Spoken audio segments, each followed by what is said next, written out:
For centuries, the battlefield had one god, the armored knight, on his warhorse. He was a walking fortress, a symbol of divine right and martial power untouchable by the common man. But what happens when the sheep learn to hunt the wolves? This is the story of a simple tool of wood and string, placed in the hands of peasants that would orchestrate the revenge of an entire class. It is the story of the English longbow and how it fired the arrow that pierced the heart of a 1,000-year-old era. Part 1. The Iron Tyranny, the Age of the Knight. Before we understand the revolution, we must understand the tyranny it overthrew. For most of the Middle Ages, warfare was the exclusive domain of the aristocracy. The knight, encased in layers of mail and plate armor, was the decisive weapon. His charge was an unstoppable force of nature, capable of shattering any line of poorly equipped infantry. The cost of this equipment, as we've explored, was astronomical. War was a rich man's game. A peasant armed with little more than a farming tool or a crude spear was no match. He was fodder, a pawn to be swept aside. The battlefield was a stark reflection of the social order, the noble armored knight at the top and the expendable peasant at the bottom. This imbalance of power seemed permanent, a law of nature itself. But across the Channel, in the forests and villages of England, a different kind of weapon was being perfected. It was cheap to make, required a lifetime to master, and would ultimately democratize death on the battlefield. Part 2. The Devil's Stick. The Rise of the Longbow. The English longbow was not a complex machine. It was typically a single piece of yew wood, often as tall as the man who wielded it. Its power did not come from ingenious mechanics, but from the immense strength and skill of the archer himself. To master the longbow was a lifelong commitment.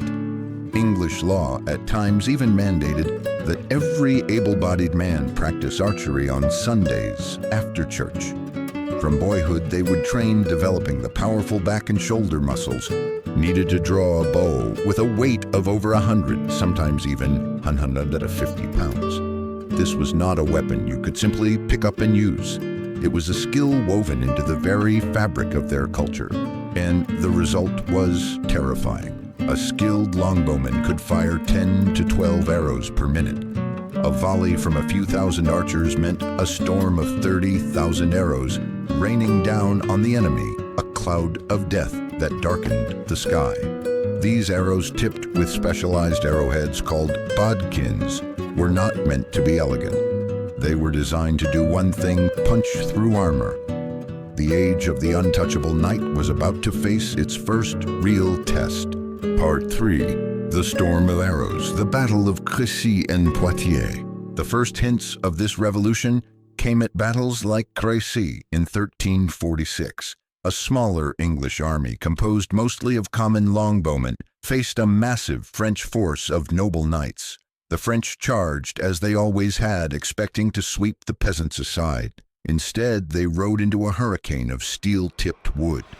The arrows punched through their horses' armor, creating chaos and panic. Knights were unhorsed, trampled, and picked off as they struggled in the mud.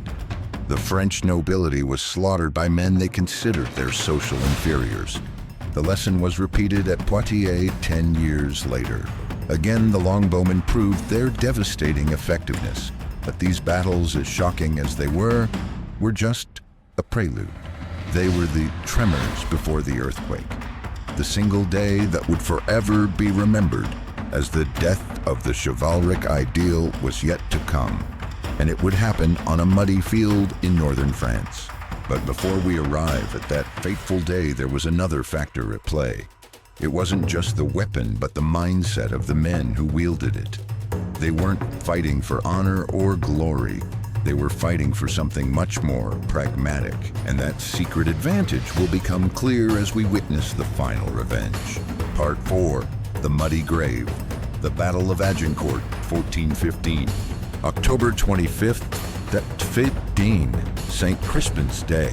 A tiny, exhausted and sick English army, led by King Henry III, was cornered by a French force that outnumbered them perhaps 5-1. The French army was a magnificent spectacle of chivalry.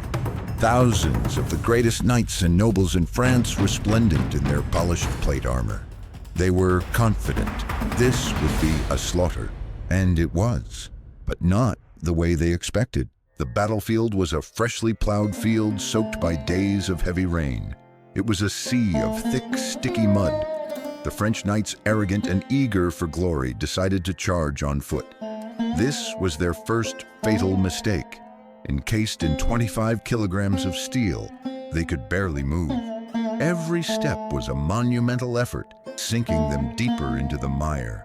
Then the English archers unleashed their storm. Volley after volley of arrows rained down. The sound was described as a terrifying hiss, like a million snakes.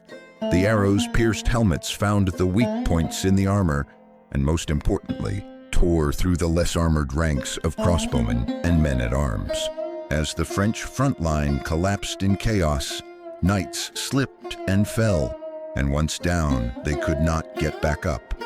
They were trapped in their steel prisons, suffocating in the mud, helpless.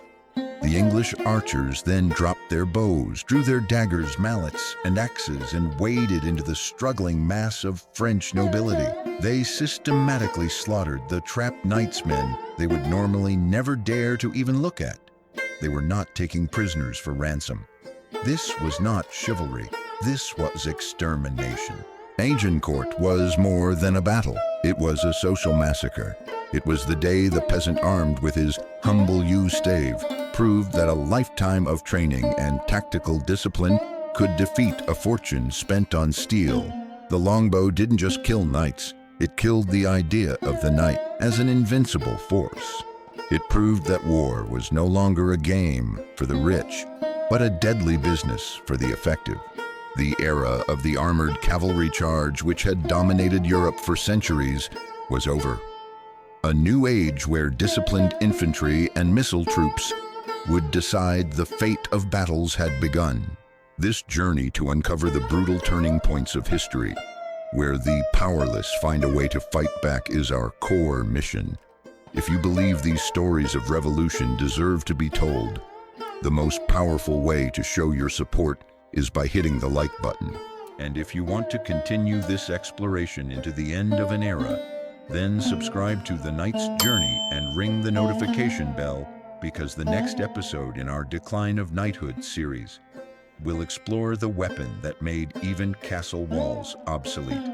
Because sometimes the tool that changes the world isn't a crown or a scepter. It's a simple piece of wood in the hands of a common man.